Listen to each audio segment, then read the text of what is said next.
Hello dear students, क्या आप JEE 2021 या जेई 2022 की तैयारी कर रहे हैं? अगर आपका जवाब हाँ है तो आप सभी के लिए एक बहुत ही जबरदस्त बैच जो है एटीपी स्टार आपके लिए लेके आ रहा है। जेई 2021 के लिए एकलव्य का अगला बैच चालू होने वाला है, जो बहुत ही फेमस कोर्स है एटीपी स्टार का, स्टूडेंट्स को बेहद पसंद आ रहा है। उसके अलावा warrior for JEE main and advance 2021 का अगला बैच आएगा।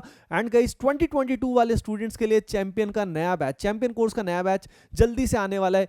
गाइस जैसा कि आप सभी जानते हो, इस पर्टिकुलर बैचेस के अंदर प्लान्ड कोर्स मिलता है, लाइव सेशंस होते हैं जिसमें आप डाउट पूछ सकते हो फैकल्टी से, पर्सनली आप फैकल्टी से गाइडेंस भी ले सकते हो। टेस्ट सीरीज भी उसके अंदर, क्लासरूम टेस्ट सीरीज इंक्लूडेड होती है एंड कोटा की एस्टीम्ड फैकल्टी उसमें आपको पढ़ाती है। मैं भी आपको केमिस्ट्री उसके अंदर पढ़ाता हूं। सो डियर स्टूडेंट्स, अगर आप उन एक्सक्लूसिव बैचेस को ज्वाइन करना चाहते हैं, किसी भी बैच को जो जेई 2021 के लिए या 2022 के लिए है, तो मेक श्योर नीचे दिए गए गूगल फॉर्म को आप जरूर फिल करें। इस गूगल फॉर्म को फिल करने का फायदा क्या है? You will be able to get a special discount code आपको मिलेगा। और वो आप कब अप्लाई कर पाएंगे? हाँ, जब एनरोलमेंट स्टार्ट होगा। एनरोलमेंट स्टार्ट कब होंगे गाइज? 31 जुलाई को। एंड क्लासेस कब से स्टार्ट होगी? 4 अगस्त को। Okay dear students, so enjoy the video and make sure आप गूगल फॉर्म को जरूर फिल करें। Take care. Hello everyone, welcome to ATP star learning platform. भाई क्या हाल है, कैसा चल रहा है जीवन आपका? ओके तो आई होप आपके जीवन में आपकी सारी प्रिपरेशन एकदम सही तरीके से चल रही है। पिछले वीडियो में हमने बात की थी स्ट्रिंग कंस्ट्रेंट मोशन की। हमने देखा था कि कैसे फिजिकल सिस्टम्स एक धागे से बंधे हुए होते हैं, राइट, और उनके मोशन को किस तरीके से वो स्ट्रिंग अफेक्ट करता है, किस तरीके से उन मल्टीपल बॉडीज के मोशन रिलेटेड होते हैं, बाधा में बंधे होते हैं, कंस्ट्रेंड होते हैं। तो हमने बात की थी कि एक और किस्म का कंस्ट्रेंट होता है हमारे जीवन में, that is called normal constraint. Normal constraint हम किसको बोलते हैं, वो हम आज बहुत ही ब्रीफ तरीके से इस वीडियो में देखेंगे। तो इस वीडियो का पूरा मकसद ये है कि आपको नॉर्मल कंस्ट्रेंट मोशन का सोल समझ में आ जाए, उसका एकदम फंडामेंटल बेसिक कॉन्सेप्ट समझ में आ जाए। इसके बाद जहां कहीं भी आपके सिलेबस में नॉर्मल कंस्ट्रेंट होगा, ये वीडियो देखने के बाद आपको नॉर्मल में कोई दिक्कत नहीं आने वाली, एकदम नॉर्मल तरीके से आप उसे सॉल्व कर दोगे। ओके, तो टाइम वेस्ट नहीं करते और देखते हैं नॉर्मल कंस्ट्रेंट मोशन कैसे डील करना है। ओके, तो सबसे पहले ये समझो और रिकॉल करो अपनी मेमोरी में कि नॉर्मल फोर्स हमें किसे बोलते हैं। करेक्ट, कॉन्टैक्ट फोर्स को हम नॉर्मल बोलते हैं। तो हमने देखा था जब हम न्यूटन्स लॉज ऑफ मोशन पढ़ रहे हैं या पढ़ेंगे, तो दो तरह के कॉन्टैक्ट फोर्स होते हैं। एक कॉन्टैक्ट फोर्स होता है नॉर्मल, इसका हम नाम ही नॉर्मल देते हैं। भाई ये साधारण नहीं है, इसका मतलब इसका नाम नॉर्मल फोर्स है। और दूसरे तरह का कॉन्टैक्ट फोर्स होता है फ्रिक्शन, जो कि अपने आप में दो तरीके का होता है, स्टैटिक और काइनेटिक। भाई अभी हम इस चीज के बारे में चिंता नहीं करेंगे। भाई this is not none of our concern right now. Right now we are worried about this normal force. ठीक है, फ्रिक्शन कब आता है? जब सीन में रिलेटिव मोशन हो रहा होता है या रिलेटिव मोशन हो सकने की चांसेस होते हैं। तो अभी रिलेटिव मोशन की बात नहीं करेंगे, अभी सिर्फ नॉर्मल की बात करेंगे। तो आसान शब्दों में बताऊं तो जो भी दो चीजें कांटेक्ट में हैं, वो एक दूसरे पर normal force, contact force apply करेगी। भाई ये टेबल और ब्लॉक को ही ले लो, ये टेबल है, ये ब्लॉक है, ब्लॉक शांति से टेबल पे पड़ा हुआ है। तो अगर आप फ्री बॉडी डायग्राम बनाएंगे, अगर आप ब्लॉक का बनाएंगे, तो आपको एक फोर्स महसूस होगा जो कि टेबल ब्लॉक पर लगा रही है। आप इसे बोलेंगे normal force on block because of table. Correct, क्योंकि ये कांटेक्ट में है। और सेम इसका रिएक्शन फोर्स टेबल पे लगाएगा कौन? ब्लॉक। करेक्ट, तो आप इसे बोलेंगे normal on table because of block. और obviously by Newton's third law ये दोनों फोर्सेस बराबर होने चाहिए। अगेन एक क्वेश्चन थ्रो कर रहा हूं, ये दोनों सेम बॉडी पे नहीं एक्ट कर रहे हैं, ये दोनों अलग अलग बॉडीज पे एक्ट कर रहे हैं। ये फोर्स ब्लॉक के एफबीडी में आएगा, ये फोर्स टेबल के एफबीडी में आएगा। Correct, so that's a separate issue.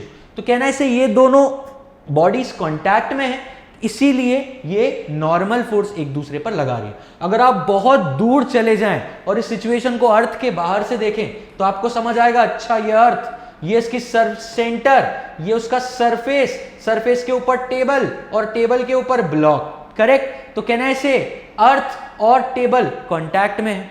Correct, तो एक कांटेक्ट फोर्स या एक कांटेक्ट इन दोनों सरफेसेस के बीच में आ गया। करेक्ट, दूसरा कांटेक्ट इन दोनों सरफेसेस के बीच में आ गया। तो यहां पे दो कांटेक्ट फोर्सेस सिचुएटेड हैं, जो कि टेबल, अर्थ और टेबल के बीच में और ब्लॉक और टेबल के बीच में। तो अर्थ और टेबल एक दूसरे पर कांटेक्ट फोर्स लगाएगी क्योंकि इनमें कांटेक्ट है, और टेबल और ब्लॉक एक दूसरे पर कांटेक्ट फोर्स लगाएंगे क्योंकि वो भी कांटेक्ट में। समझ आया कांटेक्ट का फंडा?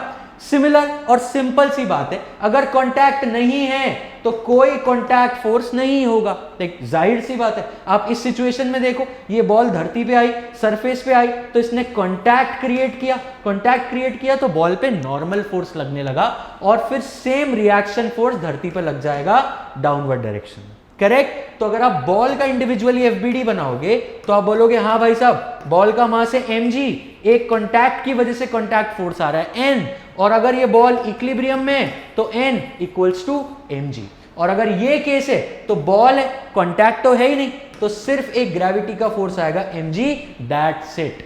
राइट? तो आई होप आपको ये बहुत ट्रिवियल अगर लग रहा है तो I am sorry for that, पर ये क्लियर करना बहुत जरूरी है आगे बढ़ने से पहले। Right? So if this is over simplification then just wait for a moment. I hope जिनको इस चीज में गड़बड़ थी वो क्लियर हुआ। अब आगे बढ़ते हैं।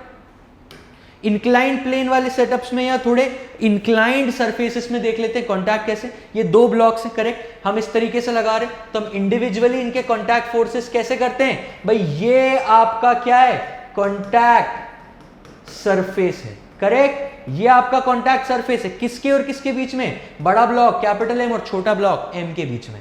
तो इस कांटेक्ट सरफेस के इस ओर नॉर्मल फोर्स लग जाएगा बड़े ब्लॉक पे, और छोटे ब्लॉक पे इस ओर ये सेम नॉर्मल सरफेस लग जाएगा। करेक्ट? तो इस तरीके से ये दोनों ब्लॉक्स जो कांटेक्ट में है वो एक दूसरे पर फोर्स लगा रहे हैं इस डायरेक्शन में। करेक्ट? तो क्या आप ऑब्जर्व कर पा रहे हो कि कांटेक्ट सरफेस वाली लाइन जो है उसके परपेंडिकुलर डायरेक्शन में नॉर्मल फोर्सेस एक्ट कर रहे हैं। करेक्ट? ये बहुत ही क्रूशियल और फंडामेंटल पॉइंट है, ध्यान रखना। यहां देख लो, यहां मैंने सरफेसेस थोड़ी टेढ़ी कर दी तो फिजिक्स थोड़ी ना बदल जाएगी भाई। कहना से ये बॉल इस सरफेस ए और सरफेस बी से कांटेक्ट में, सरफेस ए से इस लाइन के अलोंग कांटेक्ट है और सरफेस बी से इस वर्टिकल लाइन के अलोंग कांटेक्ट है। करेक्ट? तो कहना है सरफेस ए के कारण एक कांटेक्ट फोर्स लग रहा होगा, इसको मैं बोल देता हूं N due to A। Correct? और सरफेस बी के कारण एक कांटेक्ट फोर्स लग रहा होगा N ड्यू टू B। तो जब आप इस बॉल का एफबीडी बनाएंगे तो आपको दो नॉर्मल फोर्सेस दिखाने पड़ेंगे, NA और NB। अब उसके बाद आप चाहे इसका सेकंड लॉ लिख लें, कुछ भी कर लें, कांटेक्ट इमेजिन करना आपको आना चाहिए। ऑलराइट? कांटेक्ट सरफेस के परपेंडिकुलर नॉर्मल फोर्स एक्ट करेगा और इन्हीं के रिएक्शन फोर्सेस इस तरीके से ए पर लग जाएंगे Na, इस तरीके से बी पर लग जाएंगे Nb। करेक्ट? अब मोशन कराना शुरू करते हैं। यह भी आपको पता होगा कि भाई कोई भी दो चीजें कांटेक्ट में होती हैं तो वो क्यों एक दूसरे पर फोर्स लगाती हैं, इसका जवाब आपको कहां मिलेगा? इलेक्ट्रोडायनामिक्स में मिलेगा। इसी कारण से आप बोलते हैं कि friction and normal contact force both are electrodynamic in nature. तो जब भी कोई दो चीजें कांटेक्ट में होती हैं तो उनके जो चार्ज पार्टिकल्स होते हैं, उनके जो एटम्स होते हैं, वो नजदीक आने पर एक दूसरे पर इंटरैक्ट करते हैं और फिर एक दूसरे पर फोर्स लगाते हैं, जिसको हम नॉर्मल बोलते हैं। राइट? तो अभी इस चीज पे इतना ध्यान मत दो, अभी सिर्फ इस चीज पे, ज्योमेट्री पे ध्यान दो कि कैसे कांटेक्ट सरफेस के परपेंडिकुलर आपका नॉर्मल एक्ट करता है। ओके? अब चीजों को मूव कराना शुरू करते हैं। तो सबसे सिंपलेस्ट सिस्टम ले लेते हैं। ये बड़ा ब्लॉक कैपिटल एम, ये छोटा भाई स्मॉल एम। अब मैं बड़े ब्लॉक को एक काम करता हूं, ये मैं एक्सिस डिफाइन कर देता हूं सबसे पहले। तो भाई किसी भी बड़े महान आदमी का नाम लेके एक्सिस डिफाइन कर दिया करो, ये मत भूला करो। तो लेट से मैं मास कैपिटल एम को x1 डिस्टेंस y एक्सिस में डिस्प्लेस करता हूं, या y1 बोल देता हूं। भाई y एक्सिस में किया है तो मैं बोल देता हूं y1 मैंने डिस्प्लेस किया। तो कहना से इसके ऊपर उठाने से छोटू ब्लॉक भी ऊपर उठेगा। तो मान लेते हैं ये छोटू ब्लॉक ऊपर उठा y2। करेक्ट? तो कंस्ट्रेंट का एजेंडा क्या है कि भाई तुम दोनों किसी तरीके से तो जुड़े हुए हो। राइट? तुम लोग करण अर्जुन हो। राइट? किसी ना किसी तरीके से तो तुम्हारा मोशन कनेक्टेड है और वो ही हम निकालना चाह रहे हैं कि ये कौन सी बाधा है, ये कौन सा कंस्ट्रेंट है जो तुम्हारे मोशन को जोड़ रहा है। तो फंडा क्या है? फंडा बता रहा हूं आपको। The logic says displacement, velocity और acceleration perpendicular to contact surface must be same. बस खत्म हो गया, नॉर्मल कंस्ट्रेंट खत्म हो गया, यहीं पे लिख दिया मैंने, बता दिया सत्य, यही सत्य है नॉर्मल का। Displacement, velocity and acceleration perpendicular to the contact surface must remain same. यहां पे लिख लो मस्ट रिमेन सेम, करेक्ट। इसका क्या मतलब है? तो सबसे पहले कॉन्टैक्ट सरफेस ढूंढो। कहना ऐसे कॉन्टैक्ट सरफेस जो है वो ये है, correct. This is the contact surface. हां, आप सही सोच रहे हो, धरती और एम के बीच में भी कॉन्टैक्ट है, पर अभी हम इन दोनों पे फोकस कर रहे हैं, ठीक है। तो एक कॉन्टैक्ट सरफेस आ गया, और y1 क्या इस कॉन्टैक्ट सरफेस के परपेंडिकुलर है, y2 भी क्या कॉन्टैक्ट सरफेस के परपेंडिकुलर है। तो ये लॉजिक बोल रहा है कि y1 must be equal to y2 because ये दोनों ब्लॉक्स को कॉन्टैक्ट में रहना है, करेक्ट। और अगर मैं डिफरेंशिएट कर दूं तो dy1 by dt must be equals to dy2 by dt, correct. और dy1 बाई dt क्या है? बड़े ब्लॉक की वेलोसिटी, तो v1 और dy2 by dt is v2। एक और बार डिफरेंशिएट करो, एक्सेलरेशन आता बनेगा, correct. So this is how you conclude कि कॉन्टैक्ट सरफेस के परपेंडिकुलर डायरेक्शन में डिस्प्लेसमेंट्स और वेलोसिटीज और एक्सेलरेशन बराबर होंगे। तो अगर आप इसे लेट से नीचे वाले ब्लॉक को 1 मीटर पर सेकंड की रफ्तार से ऊपर उठाएंगे तो ऊपर वाला ब्लॉक भी 1 मीटर पर सेकंड की रफ्तार से ऊपर उठेगा। तो आपको लग रहा होगा सर क्या बत्ती दे रहे हो, ये तो कितनी जाहिर सी ऑब्वियस बात है, इंट्यूटिव बात है। भाई समझ गया मैं, इंट्यूटिव बात है, सॉरी फॉर ओवर सिंप्लीफिकेशन, पर यही कॉन्सेप्ट आगे कॉम्प्लिकेटेड दिखने वाले सिस्टम्स में हमें नैया पार लगा के लेके जाएगा। देखते हैं, ठीक है भाई।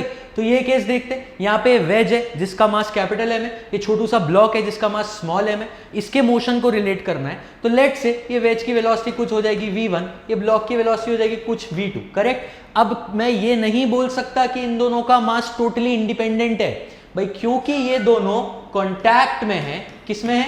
कॉन्टैक्ट में है, और ये एक दूसरे पर एक नॉर्मल फोर्स लगा रहे हैं। तो कहना है इसे एक नॉर्मल कंस्ट्रेंट, एक नॉर्मल बाधा इन दोनों के बीच में है। तो अगर ऐसा है तो क्या मैं बोल सकता हूं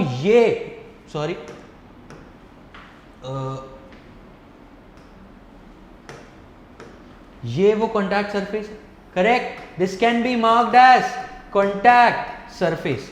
और ये अगर कॉन्टैक्ट सरफेस है तो कहना इसे इसके परपेंडिकुलर वाले कंपोनेंट्स दोनों के लिए बराबर होंगे, करेक्ट। तो अगर ये ब्लॉक परपेंडिकुलरली मूव कर रहा है, जो कि पॉसिबल नहीं है इस मोमेंट पे, मान लो कर रहा है, तो ये ब्लॉक भी परपेंडिकुलर उसी डायरेक्शन में मूव करेगा, राइट। पैरेलल कंपोनेंट्स भाड़ में जाएं, पर परपेंडिकुलर कंपोनेंट्स सेम रहने होंगे। ऐसा क्यों?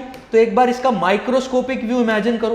भाई इमेजिन करो कि इस छोटू से ब्लॉक पे एक पॉइंट है यहाँ पे ए, करेक्ट। ए पे बैठ जाओ, और एक छोटू सा पॉइंट है यहाँ पे बी, करेक्ट। तो बी की वेलोसिटी जो वेज की वेलोसिटी होगी वही होने वाली। वेज अगर इधर जा रहा है तो बी इधर जाएगा, वेज अगर उधर जा रहा है तो बी उधर जाएगा। और ए जो कि छोटू ब्लॉक एम पर है, वो उसकी वेलोसिटी छोटू ब्लॉक के अकॉर्डिंग होगी, करेक्ट। और ये दोनों कॉन्टैक्ट में है, तो कहना है इसे बिकॉज ये दोनों कॉन्टैक्ट में हैं तो इनका ये जो सेपरेशन है जो कि नेग्लिजिबल है, राइट, नेग्लिजिबल सेपरेशन है। कहना है इसे displacement between A B is tending to 0, correct. एकदम चिपकने वाले जो दो पॉइंट्स हैं उनकी मैं बात कर रहा हूं। Displacement between A B is tending to 0। तो भाई अगर ऐसा है तो ds बाई dt जो होना चाहिए वो 0 होना चाहिए। भाई मैथमेटिकली समझो कि separation between a and b cannot change, correct. और अगर ऐसा है a और b के बीच में सेपरेशन चेंज नहीं कर सकते तो again same point, velocity of a perpendicular must be equals to velocity of b perpendicular, correct. Contact surface के परपेंडिकुलर दोनों पॉइंट्स की वेलोसिटी सेम रहनी चाहिए। हाँ, तुम एक दूसरे के रिलेटिव पैरेलल स्लाइड कर जाओ, कोई दिक्कत नहीं है, पर तुम परपेंडिकुलर मार्जिन ही नहीं है मूव करने का, तो वो वेलोसिटी को सेम होना पड़ेगा, ठीक है।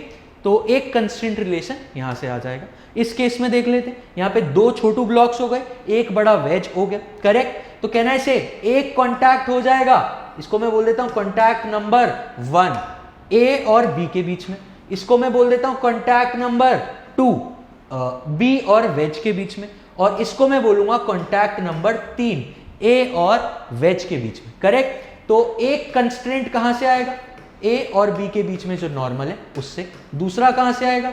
बी और वेज के बीच में जो नॉर्मल है उससे। और तीसरा कहां से आएगा? ए और वेज के बीच में जो नॉर्मल है उससे। करेक्ट? तो कहना है इसे ए और बी इस तरीके से कांटेक्ट में है, तो अगर ए नीचे जाएगा तो बी भी नीचे जाएगा। करेक्ट? तो velocity of A velocity of B बराबर होंगे, and then it would depend on exact situation कि आपको क्या दिया हुआ है। राइट? थोड़ा और डिटेल में जाना शुरू करते हैं और देखते हैं कैसे डील कर रहे हैं। अब देखो, ऐसे कुछ क्वेश्चन देख के बच्चे फड़फड़ा जाते हैं, बोलते हैं सर पैरेलल सरफेसेस में तो समझ आ रहा था, ये पता नहीं क्या आ गया। राइट? लॉजिक सेम है। ऑलराइट? ये एक वेज है, इस तरीके से सेटअप बनाया गया है कि this wedge is moving a distance x1, इस वेज का डिस्प्लेसमेंट x1 हो रहा है इन x एक्सिस। राइट?